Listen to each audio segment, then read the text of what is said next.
Hello, I'm April Hagler Jackson, and this is The Unconventional Truth, a podcast where we dive into hard truths unapologetically.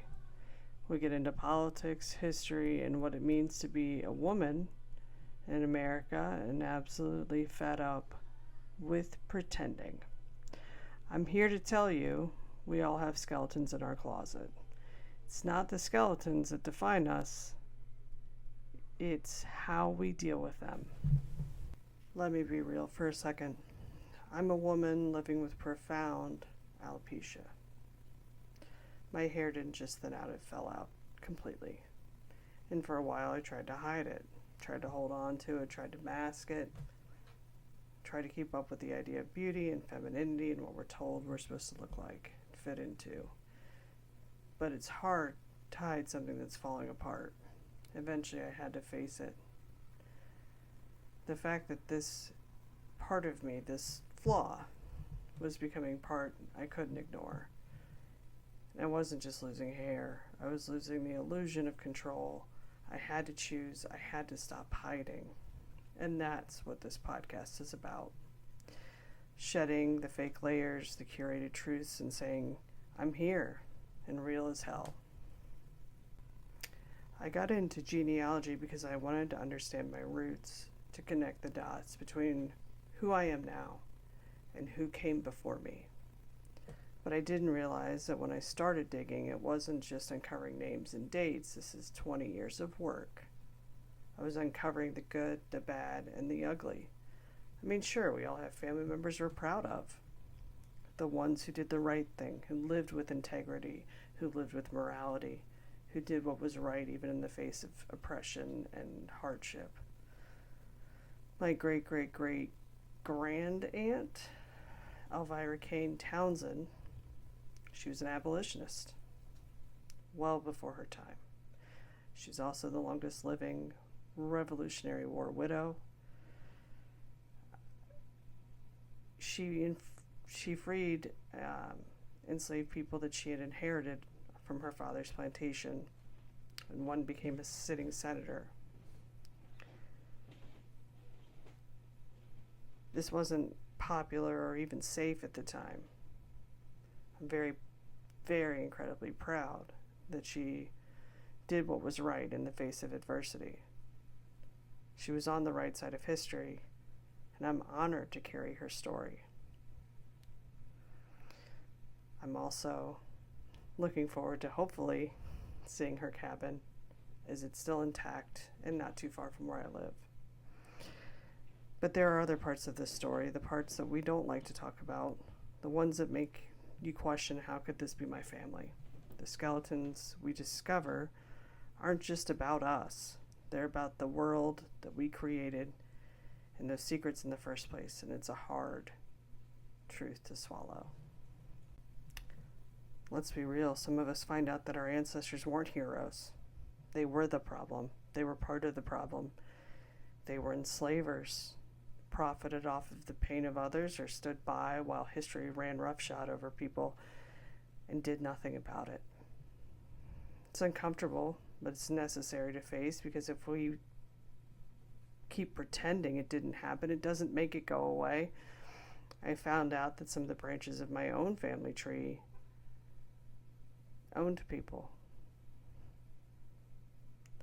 It's a heavy burden to carry, even if you're not the direct lineage, or even if it's not directly your fault. The hardest part wasn't finding out, it was owning the fact that their actions are part of a legacy I carry, part of the epigenetics of what makes me me. But there is the thing. Acknowledging that parts of our past is how we heal. That's how we make sure we don't repeat it. I'm not proud of those skeletons, but I won't bury them either. So here's where things get a little bit more wild. Recently, I just uncovered something that ties to our direct and our current politics of today.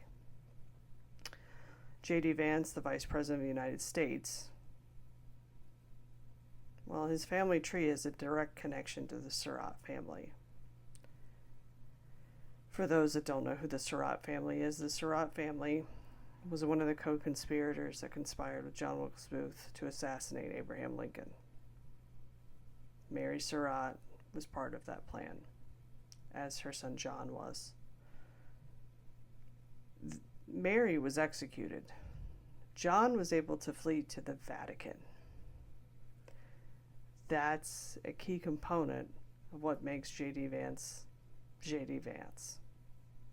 You see, he's not Catholic just for funsies. He's Catholic because of the Surratts. He's a descendant of a family that was trying to make waves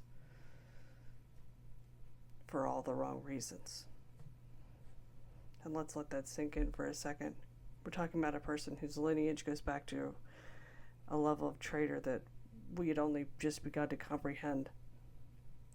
And what does it say about how we look at history and what we choose to follow if a man with such lineage is sitting second in command, a heartbeat away from the actual presidency, a heartbeat away from being the leader of the free world? Now, I know what you're thinking. What does this have to do with me? Well, it has everything to do with you and me and all of us. The way we bury uncomfortable truths about the past is the same way these people rise in power today. J.D. Vance isn't the only one benefiting from a twisted legacy. In America, we continue to sweep things under the rug: voter suppression, rewriting history, pushing dangerous policies, looking the other way when our president builds a concentration camp in the Everglades, all because we're unwilling to face the uncomfortable truths of our past. We need to look at the skeletons and decide if we're going to keep them hidden or start confronting them head on. So, here's my challenge for you. Look at your own skeletons. Look at your family closet. What uncomfortable truths have you been avoiding? It's time to stop hiding. Let's share these truths. Let's make them public. And above all, let's make sure the skeletons of the past don't have the final word. If you've resonated with anything in this podcast, share it, follow it. The podcast will probably be a weekly to bi-weekly installment, and we'll keep digging.